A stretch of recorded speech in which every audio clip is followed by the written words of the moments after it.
Assalamualaikum warahmatullahi wabarakatuh. Bapak Ibu, hari ini saya akan menyampaikan materi cash flow kuadran, gitu ya. Ini juga saya ambil dari buku yang sama, buku cash flow kuadran dari Robert T. Kiyosaki. Saat itu dua buku yang saya baca yaitu Rich Dad Poor Dad yang berisi tentang kecerdasan finansial dan buku cash flow kuadran, gitu ya.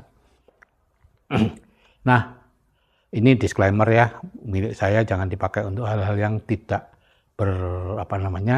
tidak berhubungan dengan saya. Nah, ini sekedar transformasi pribadi ya, mungkin yang belum tahu, kalau yang sudah tahu ya nggak dilewatin aja ini ya. Jadi saya lulus dokter tahun 80, terus bekerja sebagai dokter kandungan, sebagai dokter, kemudian sekian tahun sebagai dokter umum, kemudian karena ya seperti biasa merasa kurang penghasilan, akhirnya menjadi spesialis. Dan sampai tahun 97 ya, ketika saya membangun rumah klinik di Batu ini, saya masih merasa dokter itu kaya dan aman. Gitu. Nah, sampai kemudian tahun 97 itu saya bertemu 3 janda dokter yang jualan door to door. Gitu ya. Hanya dalam kurang dari 2 minggu Bapak Ibu dipertemukan dengan 3 janda yang masing-masing jualan door to door. Ada yang jualan buku anak-anak, jualan asuransi, ada yang ngereditkan baju. Gitu ya. Nah, di situ saya menyadari bahwa profesi dokter tidak aman.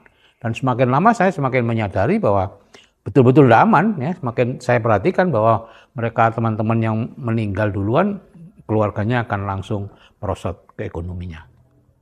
Nah, kemudian tahun 2000, tapi waktu itu saya belum tahu ya, tahun 97 itu saya belum tahu. Cuman kayaknya saya sama seperti ibu-ibu itu gitu ya, itu aja. Cuman penyebabnya apa tidak tahu. Barulah tahun, kalau tidak 99, tahun 2000 ya, saya baca 2 buku ini, Rich Dad Poor Dad dan Cash Flow Quadrant, gitu ya. Dan di situ saya baru mengetahui penyebab tidak aman ya. Dan tahun Oktober 2003 saya mengikuti sebuah seminar yang namanya leadership seminar. Ya, saya dipaksa anak itu. Nah, di situ saya baru dikenalkan dengan sebuah program train entrepreneur ya, entrepreneur yang dilatih, dididik gitu ya. Dan sehingga akhirnya saya melakukan ya, menjalankan selama 2 tahun bisnis yang ada di situ, dan akhirnya 17 Agustus 2005 saya bisa berhenti praktek dan pensiun dini sampai sekarang ya. Setelah itu ya saya cuman bangun aset ya dengan macam-macam ya, bimbingan seminar-seminar saya tetap ikut, CD-CD saya tetap mendengarkan gitu ya, dan saya bangun aset ya hotel, ya kebun, ya apartemen, ya sawit, hewan, dan kemudian 2017 saya mulai lagi membangun bisnis yang sama dengan cara yang berbeda gitu ya. Nah, itu transformasi pribadi saya. Jadi ada 3 pilihan Bapak Ibu menjalani hidup. Pilihan yang pertama adalah bekerja selama 2-5 tahun ya. Kemudian pensiun kaya atau makmur gitu ya. Nah, yang kedua bekerja mencari nafkah 30-40 tahun, kemudian pensiun. Nah, yang pertama itu ada 2 pilihan bekerja, 2-5 tahun, atau bekerja 10-15 tahun. Itu mau investasi gitu ya. Kalau yang 2-5 tahun itu kita bekerja membangun bisnis kuadran kanan gitu ya. Kalau yang 10-15 tahun itu kita melakukan investasi, berhemat dan seterusnya. Dan kita bisa pensiun kaya atau makmur. Cara yang kedua yaitu yang bekerja 30-40 tahun ya. Kemudian akhirnya bisa pensiun, atau pensiun mungkin cuma 5 tahun mungkin pensiun, setelah itu tidak bisa lagi ya, tidak berdaya lagi. Seperti bapak saya tidak pernah pensiun Bapak Ibu. Beliau pensiun saat sakit dan tidak sampai setahun beliau meninggal. Gitu ya. Jadi nyaris seumur hidup hanya bekerja mencari nafkah untuk kami. Itu bapak saya, guru ya, seorang guru SPG. Nah, yang ketiga, nah ini yang saya dulu, yaitu bekerja mencari nafkah seumur hidup ya, ada di satu bidang ya. Seperti saya dokter dulu bangga banget itu. Wah, saya bisa 40 tahun, 60 tahun itu bekerja terus itu. Yang teman-teman yang lain pensiun, saya enggak perlu pensiun. Ternyata justru itu yang paling jelek sebetulnya ya, tidak pernah bisa berhenti. Jadi ada yang di satu bidang seperti saya, pengacara dan lain-lain ya, dokter. Ada yang di berbagai bidang. mungkin karyawan, kemudian menjadi wira swasta, kemudian bertani, gitu ya. Nah, mana yang paling enak Bapak Ibu? Ya tentu nomor 1 ya. Cuman problemnya tidak banyak orang yang tahu yang nomor 1 itu, gitu ya. Kita tahunya hanya 2 dan 3, gitu ya. Dan yang nomor 2 itu biasanya merasa yang nomor 3 itu enak. Ya, saya waktu masih dokter puskesmas, teman saya kepala KUA, kepala Dikbud, kepala ini lagi ya, Dinter Perhutani itu selalu mengatakan, wah enak ya Pak Dokter ya pensiunnya gitu ya. Karena waktu itu saya masih muda dan mereka sudah menjelang pensiun. Gitu. Saya waktu itu bangga, wah enak ya, udah ada pensiunnya. Ternyata setelah saya tambah tua kok tambah berat pekerjaannya gitu ya, prakteknya tambah berat, pasiennya tambah banyak, tambah tidak bisa istirahat. Dan setelah mempelajari keuangan, ya elah ternyata justru yang nomor 3 itulah yang paling tidak bagus gitu ya. Nah jadi yang paling tidak enak yang nomor 3 Bapak Ibu, yang paling enak nomor 1 itu ya. Nah ini di Robert T. Kiyosaki ada buku Cash Flow Quadrant namanya ya. Saya akan menjelaskan ini Bapak Ibu. Jadi untuk bisa mendapatkan penghasilan itu ada 4 cara Bapak Ibu. Ya sebagai employee, S self-employed, B business owner, I investor gitu ya. Masing-masing punya ciri ini. Employee itu pegawai ya atau pekerja. Pokoknya bekerja pada seseorang, entah pada negara atau pada orang lain. Itu kerjanya keras, hard work. Tidak ada keamanan, no security. Dan no time, tidak punya waktu. Ya, sewaktu-waktu dipanggil bos ya harus berangkat gitu lah ya. Nah, ini active income. Yang kedua seperti saya dulu ya, yaitu self-employed. Jadi you own on job ya. Jadi Anda punya pekerjaan sendiri gitu ya. Jadi ini profesional seperti saya, dokter, pengacara, notaris dan lain-lain. Terus yang kedua pengusaha kecil ya, pengusaha toko, restoran dan lain-lain. Ini umumnya utangnya banyak Bapak Ibu. Karena merasa penghasilannya lumayan besar. Akhirnya dia utang banyak. Dan terus-menerus terjadi kekurangan gitu ya. Nah, 95% ada di kuadran ini, employed dan self-employed. Sedangkan 5% kekayaan dunia di sini gitu ya. Jadi 95% populasi hanya menikmati 5% kekayaan dunia. Akibatnya apa? Ya stres. Nah, ada kuadran yang lain yaitu kuadran business owner gitu ya. Konglomerat, waralaba, networking. Itu pemilik bisnis kuadran kanan, hasilnya passive income ya. Ini kerjanya relatif mudah karena dia di sini membangun aset. Jadi tidak bekerja mencari uang ya. Kemudian hasilnya stabil dan akan punya banyak waktu, spare time yang bagus. Nah, yang terakhir tentunya investor ya, tidak punya utang, uangnya sangat banyak gitu ya. Dan di kuadran kanan ini isinya adalah freedom. Orangnya hanya sedikit, 5% people, tidak ada pensiun, bisa sampai tua ya.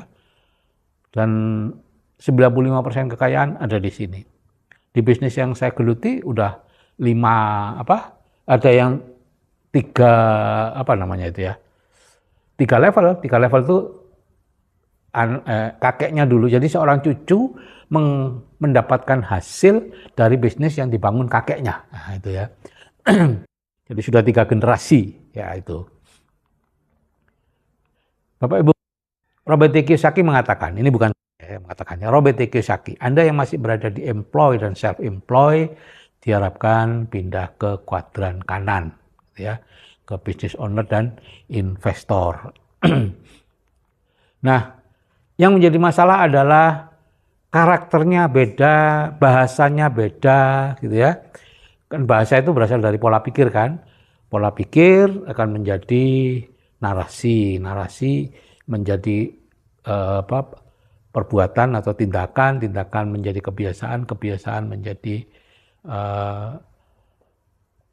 karakter, dan karakter akhirnya menjadi nasib. Nah, itulah yang membedakan. Akhirnya berbeda kuadran kanan dan kuadran kiri gitu ya. Dan seperti ada batas yang tebal, itu ada tembok tebal. Sehingga sangat sulit bagi orang kuadran kiri untuk berpindah ke kuadran kanan. Jadi kuadran kiri itu employee misalnya, pegawai, itu kerjanya takut aja. Takut dipecat, takut kehilangan pekerjaan, takut ini, takut itu. Kalau self-employed seperti saya dulu, itu pikirannya tidak percaya kepada orang lain. Saya dulu tidak percaya kepada bidan-bidan saya untuk bisa mengerjakan seperti yang saya kerjakan. Saya tentunya tidak mengizinkan junior saya operasi gitu ya, karena saya tidak percaya dengan mereka.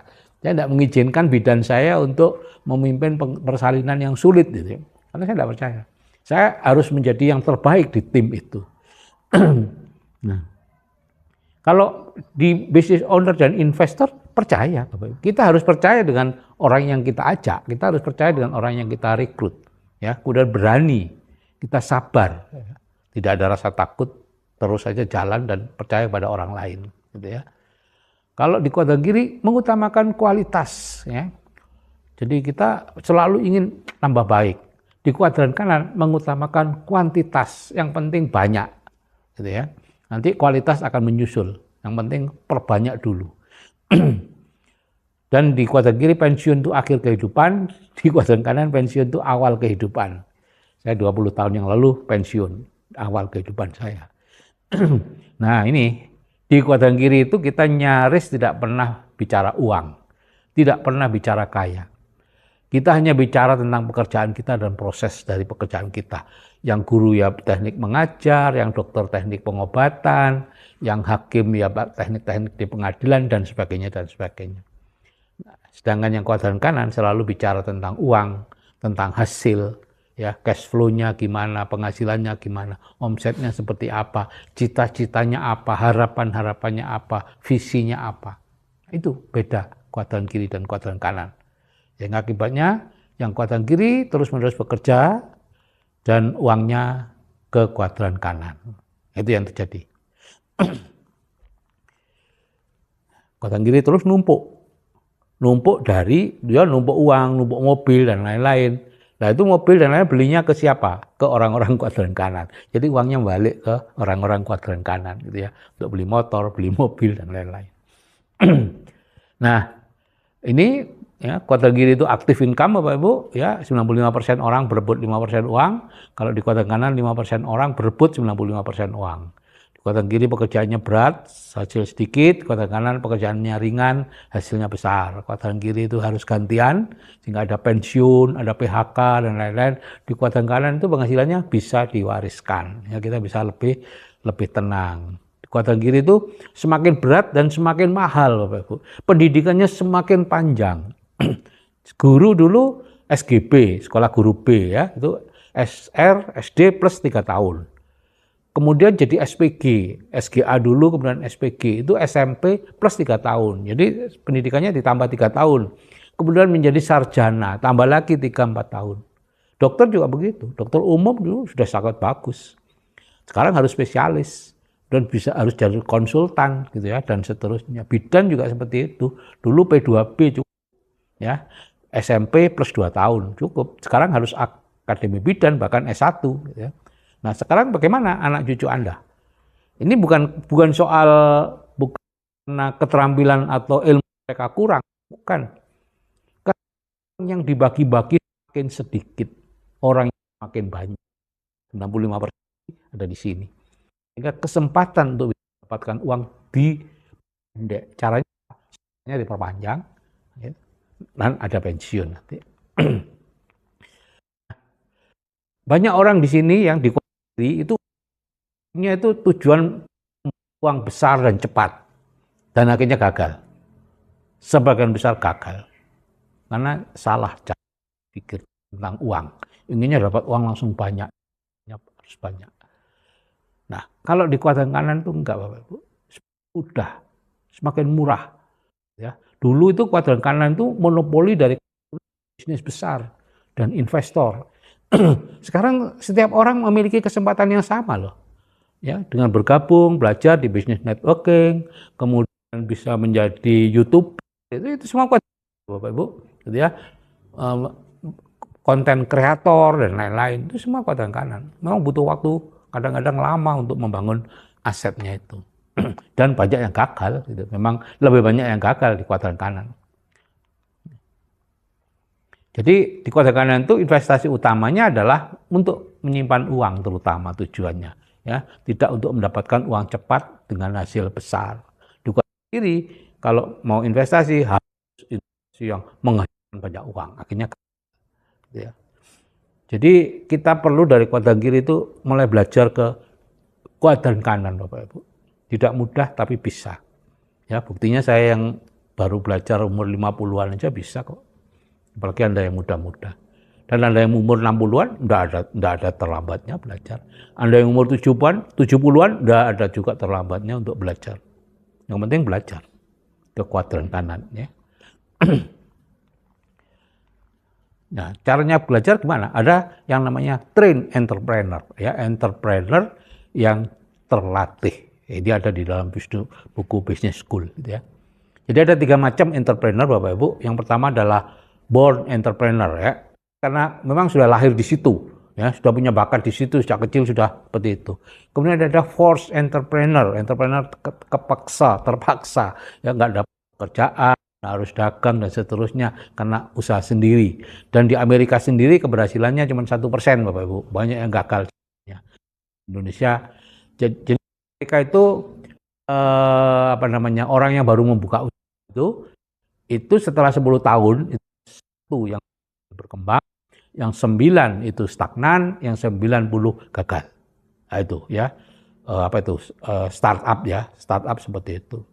Nah, ada train entrepreneur, ini karena memang dilatih, gitu ya. Nah, saya masuk ke yang train entrepreneur tadi, Bapak Ibu, dilatih, gitu ya. Dengan seminar, buku, audio, video, ya, banyak. Ini membangun pipa 5 tahun, ya, kita investasi di situ. Atau kita masuk ke business owner, jadi kita jadi investor tuh bangun pipa 50 tahun istilahnya. Business owner ya sama dengan seminar, dengan video, marketing, gitu bangun pipa 5 tahun. Jadi Anda 5 tahun itu untuk sambil kerja mempelajari. Bukan hanya saja Bapak Ibu tidak mempelajari, nggak akan berhasil. Harus mempelajari.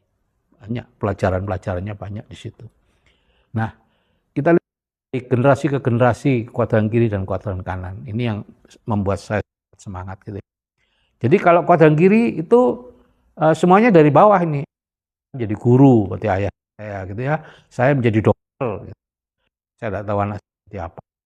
Kuadran kiri seperti itu. Semuanya dari bawah, tidak bisa kan profesi orang tuanya. Tapi di kuadran kanan enggak, Bapak Ibu. Di kuadran kanan bapaknya bangun bisnis sampai level tertentu, anaknya melanjutkan, Bapak Ibu, sampai level berikutnya dan seterusnya. Jadi tidak terbatas, ya, itu di kuadran kanan. Nah, sekarang bagaimana cara pindah kuadran? Ya, nanti Anda bisa melihat dari video membangun aset, gitu ya. Di situ ada. Oke, Bapak Ibu, ya, saya akan menyampaikan juga tentang the law of attraction sedikit ya, yaitu manusia adalah magnet, setiap detail peristiwa yang dialami datang atas daya tarik atau undangannya sendiri. Ini Elizabeth Pound tahun 1906 ya. Nah, jadi segala sesuatu yang kita pikirkan dengan energi dan konsentrasi pikiran, baik positif maupun hal negatif akan datang ke dalam kehidupan kita, gitu ya. Jadi di bidang keuangan kita sudah jelas, sudah pasti Anda negatif kepada uang. Buktinya apa? Anda tidak pernah punya uang. Itu sudah kelihatan. Ya, entah sulit dapat atau sudah dapat mudah keluar. Itu artinya kita negatif pada uang. Jadi kita rubah menjadi positif terhadap uang. Itu nanti ada materinya lain. Gitu ya. Dan pikiran menjadi kenyataan. Jadi kembangkan pikiran kita Bapak Ibu ya, jangan pernah mendengarkan komentar atau pendapat orang biasa. Ya, karena komentar dan pendapat mereka itulah yang sudah membuat mereka menjadi orang biasa. Pendapat dan komentar orang yang baik supaya Anda menjadi orang yang lebih baik. Gitu ya. Nah, John Maxwell mengatakan diri Anda yang sekarang ya, atau diri Anda yang 5 tahun adalah diri Anda yang sekarang ditambah mentor, seminar diri, buku baca dan kalau punya mentor, tidak pernah hadir di seminar, baca buku, nggak pernah mendengarkan CD-CD audio, ya Anda yang 5 akan datang sama dengan Anda yang sekarang, gitu ya. Tidak ada apa-apa. Nah, cara pindah kuadran, merubah pola pikir, melakukan reinstall kembali, gitu ya. Jadi pola pikir kuadran kiri dirubah menjadi pola pikir kuadran kanan. Caranya ya dengan memasukkan pola pikir orang kuadran kanan. Hadirilah pertemuan-pertemuan dengan orang kuadran kanan, seminarnya dan seterusnya. Jangan fokus kepada teknik, tapi fokuslah kepada sikap. Ya. Jadi kita melakukan pendidikan ulang atau reinstall ulang ya, kalau secara formal ya di Fakultas Kedokteran, Fakultas Teknik, Ekonomi, itu kan reinstall ulang ya. Saya yang tidak mengerti apa-apa tentang sikap dokter, teknik dokter dan lain-lain menjadi tahu. Nah kalau informal ya tentu dengan mentor, dan seminar, audio, video dan lain-lain. Itu cara pindah kuadran gitu ya. Nah dengan pindah kuadran Anda tentu harus meningkatkan plafon rezeki atau plafon penghasilan Anda gitu ya. Ini mengulang lagi ya, plafon rezeki seperti ini Anda tingkatkan ya. Kalau dulu di sekolah itu pendidikan dokter atau dosen ya, plafonnya sesuai dosen, maka Anda tingkatkan sekarang ya, plafonnya sesuai mentor. Nah kalau mentor Anda plafonnya masih rendah, penghasilannya masih rendah, ya sudah jangan ambil. Jadi Anda harus menyesuaikan sesuai dengan plafonnya mentor. Oke Bapak Ibu, jadi cash kuadran itu 95% orang kerja keras, aman, nggak punya waktu, ya, banyak utang, ya. Kemudian apa Anda mulai naik, ya. Pindahkan. Daripada Anda fokus di kuadran kiri, lebih baik Anda memindah tangga Anda di kuadran kanan.